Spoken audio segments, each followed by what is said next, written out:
মাঝরাতে যখন কোনো কিছু খাওয়ার ক্রেভিং হয় তখন হাজবেন্ডই একমাত্র ভরসা। অনেকদিন থেকে এই জিনিসটা খেতে চাচ্ছি, মানে বানাতে চাচ্ছিলাম আর কি। বানানোর জন্য একটা উপকরণ লাগবে যেটা আমাদের খুঁজতে প্রায় 2 ঘন্টার মতো চলে গিয়েছে। সুপার শপ থেকে শুরু করে এই দোকান থেকে ওই দোকান খুঁজতে খুঁজতে আমি হাঁপিয়ে যাচ্ছিলাম, কিন্তু আমার হাজবেন্ড নাছোড়বান্দা। এটা বানাতে চেয়েছি মানে আমাদেরকে বানাতেই হবে। তো কোন জিনিসটা সেটা আমি একটু পরেই দেখাবো। তার আগে এখানে দেখুন মাংসগুলোকে কিউব করে কেটে নেওয়া হয়েছে। ওপর থেকে দিয়ে দেওয়া হলো গোলমরিচের গুঁড়া, বাসায় বানানো সয়া সস, স্বাদ মতো লবণ এবং শুকনা মরিচের গুঁড়ার সাথে জিরার গুঁড়া দেওয়া হয়েছে। এবারে দিয়ে দিলাম আদা রসুনের বাটা। টমেটো সস দিয়ে ভালো করে এটাকে মিক্সড করে নিতে হবে। সামান্য পরিমাণে লেবুর রস দিয়ে মিক্সড করে নিতে পারেন। আমি এখনো দেইনি, আমি লেবুর রসটা একটু পরে ব্যবহার করব। এই যে দেখুন পরিমাণ মতো টমেটো সস দিয়ে দেওয়া হলো। এখন এটাকে ভালো করে মেরিনেট করে আমরা কিছুক্ষণের জন্য রেখে দেব। আমরা প্রায় 2-2.5 ঘন্টা ধরে সাসলিক স্টিক খুঁজছিলাম, কিন্তু আমরা কোনো দোকানেই সেটা পেলাম না। সাসলিক খেতে চেয়েছি মানে এটা তো আমাদেরকে বানাতেই হবে।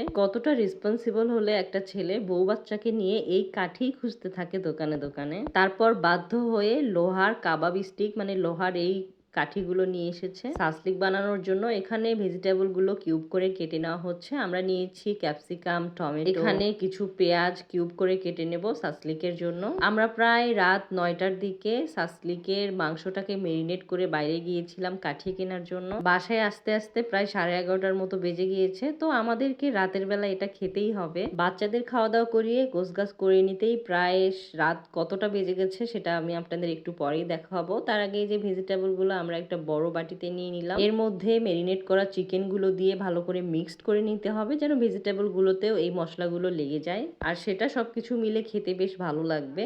এখানে সবকিছু মিক্সড করে নিচ্ছে আমার হাজবেন্ড। এত রাতেও সে অনেক বেশি আগ্রহ নিয়ে আমাদের জন্য জিনিসটা বানাচ্ছে। অবশেষে সে এটা ভেবে আনন্দিত যে সে কোনো একটা ব্যবস্থা করতে পেরেছে, মানে লোহার এই কাঠিগুলো কোন দোকান থেকে কিনেছে এবং সাইজ মতো ছোট করে নিয়েছে যাতে আমাদের যে ননস্টিক প্যান আছে সেখানে ঠিকভাবে বসে। এবার ভেজিটেবল গুলোকে সাজানোর পালা। প্রথমে ক্যাপসিকাম, মাংস, টমেটো, পেঁয়াজ আপনারা আপনাদের ইচ্ছে মতো সুন্দর করে কাঠিতে সাজিয়ে এটা বানিয়ে নিতে পারেন। আপনারা যদি চান আরো অন্য কোনো ভেজিটেবল অ্যাড করবেন সেটাও করতে পারেন। খেতে কেমন হয় সেটা তো আমি আপনাদেরকে পরেই বলবো, কিন্তু আপনারা কিন্তু এভাবে বাসায় বানিয়ে সবাইকে চমকে দিতে পারেন। সবগুলো স্টিকে ভেজিটেবল গুলো গাঁথা হয়ে গিয়েছে। এবার চুলায় একটা প্যান দিয়ে গরম করে নিতে হবে। আমি মনে করি আমার হাজবেন্ড আমার চেয়েও সাজিয়ে গুছিয়ে রান্না করতে পছন্দ করে। কার কার হাজবেন্ড এরকম মজার মজার জিনিস বানিয়ে খাওয়ায় আমাকে কিন্তু অবশ্যই কমেন্টে জানাবেন। ননস্টিক প্যানটা ভালো করে গরম করে এখানে সামান্য পরিমাণ তেল দেওয়া হয়েছে। এবারে স্টিক গুলো একটা করে দিয়ে উল্টে পাল্টে ভাজতে হবে। এখানে মোটামুটি